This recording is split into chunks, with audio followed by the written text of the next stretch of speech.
মাদ্রাসা শিক্ষার্থী ইমাম ও খতিবদের ক্ষমতায় যাওয়ার সিঁড়ি হিসেবে ব্যবহার করেছে আওয়ামী লীগ। বিনিময়ে তাদের সাথে ঘটেছে মামলা, গুম, খুনের মতো ঘটনা। প্রথম জাতীয় ইমাম খতিব সম্মেলনে এমন অভিযোগ করেছে জামায়াত, ইসলামী আন্দোলন সহ বিভিন্ন রাজনৈতিক দল।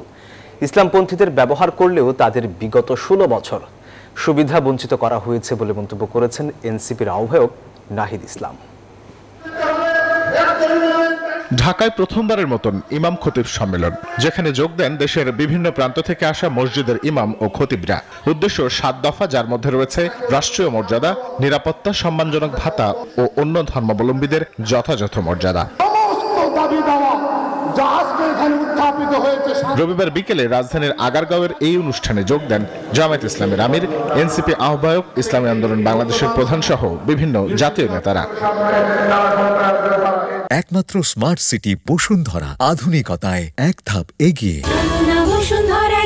ফ্যাসিবাদী শাসনামলে মাদ্রাসা শিক্ষক থেকে শুরু করে ইমাম খতিব এই শ্রেণীর সবাইকে সকল নাগরিক সুযোগ সুবিধা থেকে বঞ্চিত করা হয়েছে বলে জানান এনসিপি আহ্বায়ক নাহিদ ইসলাম। আমরা দেখেছি বিগত 16 বছরে মাদ্রাসার ছাত্রদের কিভাবে নির্যাতন করা হয়েছে, সমাজের সকল সুযোগ সুবিধা থেকে দূরে রাখা হয়েছে।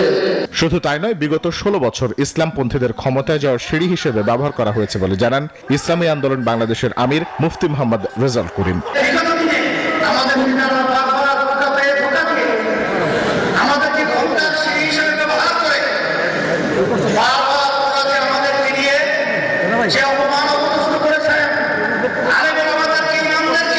বক্তব্যকালে জামায়াত ইসলামের আমির বলেন, সামনের দিনগুলোতে সমাজ পুনর্গঠনে ভূমিকা রাখতে হবে ইমাম ও খতিবদের।